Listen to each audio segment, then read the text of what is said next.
Bueno, la gran pregunta que toda persona se hace en algún momento es... ¿Cuándo va a comer? Exactamente. ¿Qué va a pasar conmigo cuando muera? ¿Me convertiré en otra cosa? ¿Y el tenedor y el cuchillo? Eso, quedaré dando vueltas por ahí mirando.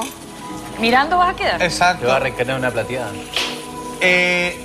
Bueno, hay un video bastante largo que lo explica mejor que yo. Vamos, eso de parte. No, hablando en serio, vamos a ver un video introductorio. La muerte es uno de los misterios más insondables para el hombre, porque es de las pocas cosas que, hasta lo que se sabe, no puedes experimentar y volver para contarlo. Una vez que pasaste al otro lado, no hay retorno. Señoras y señores, vamos a ver un video que nos va a colocar en tema. Y ya vuelvo con usted. Y ya vuelvo. Concéntrate en el video. Ahora. La última frontera. Una línea que fascina y aterroriza por igual a la humanidad. Pero que no obstante, todos tendremos que atravesar algún día. Ello no quita que existan exploradores y pioneros que se adentran en los misteriosos territorios de más allá de la vida, para estudiar y comprender los secretos que allí se ocultan. Uno de ellos es el doctor Peter Fenwick, cuyos trabajos sobre la muerte han conmocionado a la comunidad científica. Fenwick se ha atrevido a hacer una de las afirmaciones más osadas de la historia de la ciencia: que la mente, el alma, existe más allá del cerebro físico que la contiene. Un alto número de moribundos afirman recibir en su lecho de muerte la visita de seres queridos que vienen a buscarlos, a reconfortarlos e infundirles valor en el último trance.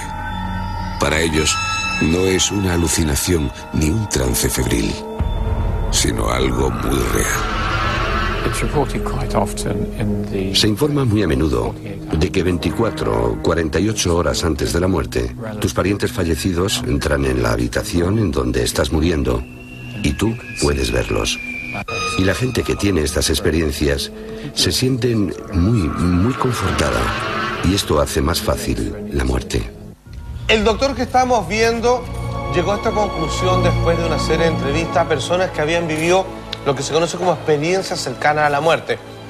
Muchas personas que en un quirófano, ya sea producto de la anestesia o porque lo están tratando de intervenir, que después de haber sufrido un grave accidente, para lograr mantenerlo con todos sus signos vitales funcionando, describen con exactitud y curiosamente todos el mismo relato el que entregan, respecto que hablan del famoso túnel, que comienza con un sonido sordo, así como penetrante, que es indescriptible. Comienzan a sentir un calor intenso, como si se quemaran así por dentro, y de repente, ¡pum!, comienza un viaje por un túnel que comienza con muchos colores, después se ve oscuro y al final se ve una luz. Cuando cruzan la luz, no hay vuelta. Comienza el proceso de una nueva vida, según lo que es la reencarnación, o derechamente de pasar a un estado de pausa hasta que llegue el fin de los tiempos y Dios lleve a cabo su famoso juicio que figura en varias culturas, como ya vamos a hablar, o sencillamente pasar al limbo, al infierno, como también dicen algunas religiones, o al cielo, según hayan sido tus actos en vida. El cuento es que entre ese pasar o no al umbral, las personas afirman todo haber sido asesoradas, asistidas, acompañadas por parientes que se han ido antes que tú. Hay personas que se reencuentran obviamente con sus madres, con su padre, con sus abuelos, y en breve te explican claramente en qué consiste todo. Te hacen una pequeña preparación y te dicen tranquilo, relájate, que si bien uno, dicen que en ese momento tiene un estado muy calmo, es como que uno no carga con las emociones y los procesos físicos y las interpretaciones que hace tu cerebro, puesto que ya no tienes una biología, digamos, que te quite la verdad. O sea, se rompió el velo entre la realidad de las cosas y tú. Simplemente tienes que tomar una decisión. Hay personas que logran volver en ese estado completamente de equilibrio y otras que derechamente dicen, creo que lo mejor para mí y para el resto es que siga para adelante y cruce finalmente esa frontera. Vamos a entender entonces, según las distintas culturas, qué sucedería con la muerte. Según el cristianismo, si bien hay unas leves diferencias en distintas escuelas, Dios, que es el encuentro final en este estado de reunificación. Pero ojo, nosotros nunca, según el cristianismo, pasamos a formar parte de Dios. Dios sigue siendo un ente, un demiurgo, un ente creador que se mantiene como un objeto aparte de nosotros. O sea, vale decir, conservamos nuestra individualidad y pasamos primero por un proceso de purificación, que eso es el purgatorio.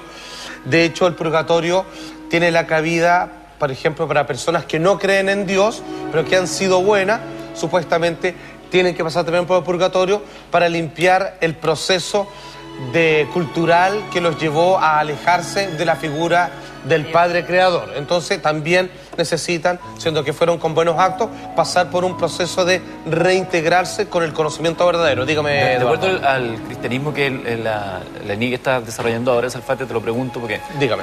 Yo no lo tengo muy claro. Ellos también creen en la resurrección de la carne, es decir, que vamos a volver. Claro, el aspecto físico, con el aspecto físico cuando te conoces. Ahora pasa lo siguiente. La Biblia, sobre todo en Apocalipsis, habla sobre los 144.000 elegidos, habla respecto sobre el león y el cordero y todo lo demás. Supuestamente hay una promesa de un paraíso del cual fue expulsado los primeros seres humanos, representados por Adán y Eva. Ciertas ramas del cristianismo aceptan esto como los de Jehová, por ejemplo, que es literal. Es así. Había Adán, el Señor, estaba esta mujer Eva, y pasó literalmente todo como está en el Génesis. Hay otros que consideran que eso es una metáfora, por ejemplo. Así es. Pero que claramente ellos que fueron expulsados del paraíso, nosotros, al momento del juicio final, todos van a resucitar y todos van a pasar así la lista y decir, ya, a ver, ¿cómo se portó Felipe? Buen hombre, buen padre y todo lo demás. Dice, ya sabe qué, se ganó su alita. Así, pase para el frente y de ahí todos van a vivir una vida casi como el de ahora.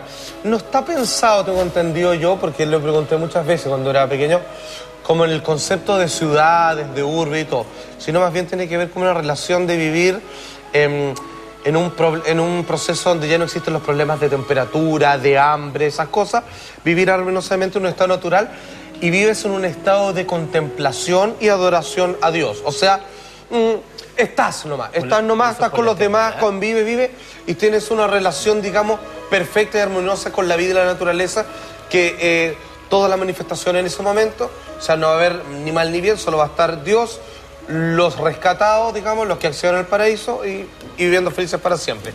Y los que están en el infierno, los que han estado esperando durante ese rato ahí, los que han sido malos, los que han sido pecadores, así, impenitentes y todos los demás, supuestamente ellos serían finalmente desintegrados. Incluso hay corrientes del cristianismo que dicen que el infierno es una cárcel mientras exista vida en la tierra. Cuando llegue el juicio final y el paraíso eterno se establezca, el infierno no tiene ninguna razón de ser y se deshace y se mueren definitivamente todos los que hoy ahí lo habitan. Los musulmanes es un poco más complejo, porque basta salirse muy livianamente de las rigurosas propuestas que se hace esta religión respecto a la adoración a Dios, que existe todo un proceso